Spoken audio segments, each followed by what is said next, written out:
Panthers. We move on to 1 p.m. Eastern. Tennessee Titans at Jacksonville Jaguars. Titans are 2-2, 1-1 on the road. Jaguars 0-4, 0-2 at home. We're in Jacksonville, Florida for this contest. Let's take a look at the market in this spot. We have Tennessee opening up -3.5. They're now -4. This total opened up at 48. There are 48.5s on the board. There has been an 8-cent move to the over at Pinnacle. Let's move over to the market in this spot. 6,506 tickets in. And look at this, 89% of the tickets on the Titans, 89% of cash on the Titans. Then from a total perspective, 62% of cash on the over, 69%, or 62% of tickets on the over, 69% of cash on the over. Titans coming off a 27-24 loss at the New York Jets without Julio Jones and A.J. Brown. Unavailable due to injuries. Tannehill still was okay, 30 of 49 for 298 yards, 1 touchdown. McNichols was his main weapon, 8 catches for 74 yards. Chester Rogers, who was returning punts and looked dangerous as a wide receiver, 5 catches for 63 yards. Josh Reynolds, 6 catches for 59 yards. Derrick Henry was a tank, as always. And it was such a simple player prop, knowing that the injuries were so devastating to their top 2 wide receivers. Why not back Derrick Henry? But I was just trying so hard not to bet any player props. And 33 carries for 157 yards, 1 touchdown. The Titans defense couldn't sustain any pressure on the Jets offensive line dealing with injuries. No Becton. I mean, just a weak offensive line. And the Titans got 1 sack and 1 quarterback hit on Zach Wilson. Tommy Townsend came in for Brett Kern, and that first punt was 12 yards. I mean, that's his first kick with the Titans. It seems Titans always have these issues. Left guard Roger Saffold suffered a concussion, didn't return. He's in concussion protocol. Defensive tackle Larry Murchison placed on injured reserve before the game, on the Friday before the game due to an elbow injury, so he's gone. Tight end Tommy Hudson questionable with an ankle injury. Running back Darrington Evans is expected to be available off the IR this week.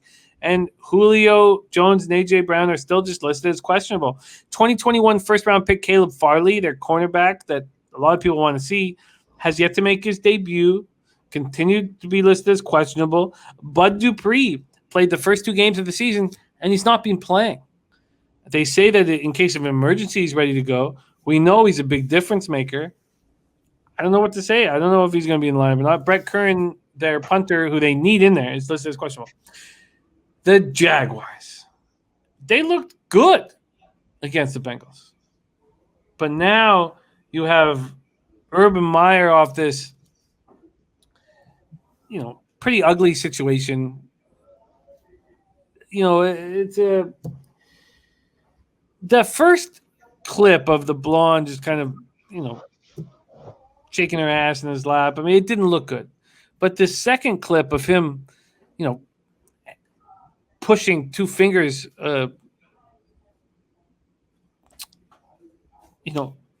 it doesn't look good. He's an asshole. The first picture that came out of them at this fundraiser, he's like, they're proud to have Urban Meyer at the fundraiser. Then his wife says, puts a picture of her with the kids. I'm at home with the children, have fun tonight. And then he's sitting there, forcing 2 fingers. It looks bad, but he's an asshole. What do you expect from an asshole like this? And now I bet he'll be very focused on football. But it takes a little bit of the luster away from the Jaguars looking like an improving squad. And Trevor Lawrence looked very good in that last game, 17-24 for 204 yards. He also ran 8 times for 36 yards and 1 touchdown. Even though he didn't get it into the end zone there on 4th and goal at the 1.5 or the 2-yard line at the end of the first half, you know that at 6'6", he's going to be a really tough guy to stop in those situations moving forward.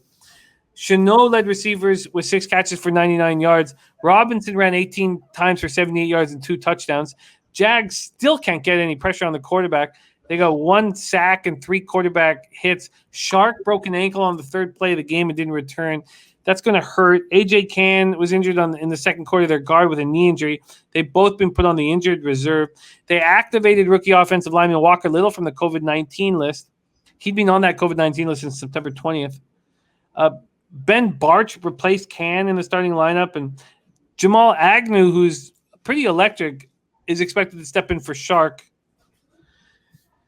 Interesting spot here. Titans, Jaguars, market moving towards the Titans. Do you agree? I agree 100%, and I'm also going to move on the Titans here, despite the fact that, the Jags are looking a little better. They already had reservations about Urban Meyer. He's made some piss poor decisions already in a very short time. I think he's lost the room entirely now. He is an asshole, and he's not an NFL coach. And I just think, there's a ton of injuries right now with Tennessee. But what's worse than that is an entire team thinking their head coach is an ass clown. And I think they lose. I think they lose in embarrassing fashion here. And I think I said Urban Meyer wasn't going to see week 11 as a head coach. It might be much, much sooner than that. There's players within the locker room leaking shit about him. That is total dissension. This team is not going to be ready to play this week. I'm all in on Tennessee here. Wow, all in on Tennessee. And very interesting notes from the chat here that make a lot of sense. Birdie says, I bet Titans -4. Lombardi leaking that players have no respect for Meyer. So much distraction. How's this team going to be ready? Players want Meyer fired. Slatsy says, can't bet this until we know the Titans receiver injury situation. Jags could be able to move the ball on this defense. Dennis Garcia says, I took Tennessee -3.5. I feel real bad about it. Horrible spot for Tennessee, but my number came at 6. So Noli knows that Jets apply a lot of pressure. Are we sure that the Titans can do that? The Jets applied a lot of pressure on the Titans. Are we sure that that's something that the Jaguars can do? Dennis Garcia says, are we sure Jacksonville's better than the Jets? Because I'm not sure. Jets were getting almost a touchdown. Jacksonville getting a lot less points. Burgundy says, why is the line gone from -4.5 to -4 with all the money and tickets coming on the Titans? Let's take another look at that here. So 89% of tickets, 89% of cash on the Titans. And I have the market moving towards the Titans because I have a Pinnacle opening line. I'm using Pinnacle's opening line. That's 3.5. So that makes sense to me. All this makes sense to me. The hardest decision for me right now in this game is whether to double up or not. I'm trying to decide whether I go first half and full game here. Well, let's take a look at what we are dealing with here. First off, full game is going to be on your card, right? All yes. right, so let's get you that first full game on the Titans here. Tennessee Titans, you're getting a -4 at -108 available at Pinnacle and Heritage. Titans -4 at -108. Full game, and that is available -4, -108 available at Pinnacle. The whole situation with them is confounding because even if you weren't a head coach of a NFL football team, let's just say you were a bar owner.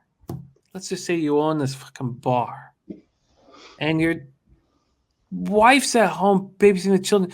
Would you even want the rest of the staff to know that you're just comfortable sitting back with this girl? That, let alone, the fact that you're an NFL head coach, now Meyer's just a fucking idiot.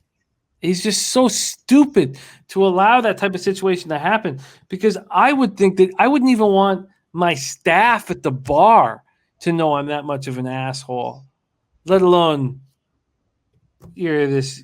But that's the difference. You think that way because you're not a piece of shit. He does that thought didn't enter his head. He wasn't like, I don't want to look bad in front of my staff. He's like, I'm fucking Urban Meyer. It's just shocking. And I have no problem with what Khan did either. I don't think that he should be fired right away. Khan's got this huge investment in him. And, I don't know what kind of contract he signed. I don't know if that's cut him, fire him. I had no problem with Khan keeping him. Also, I'm not saying that if I was the owner, I would fire him immediately or anything like that. I don't think I would have hired him in the first place, but so with all that being said, Titans -4, -108 seems to be back by the chat, and there's a lot of strong cappers in this chat. Are you going to add first half, or do you want it just to be? I'm going to leave it alone at full game only. Okay. But God, I want to move first half as well. I think the Jags. Here's the thing: Tennessee always starts pretty slow, but I think you're going to see a Jags team come out pretty flat after everything that's been going on. Again, when you're 4 weeks into the season and players are talking shit and leaking information about what's going on about your head coach, that is bad. That is big time bad news. In my grade 10 football team, we week 1 we won a very hard fought contest. It's not a pretty game. It was an ugly game.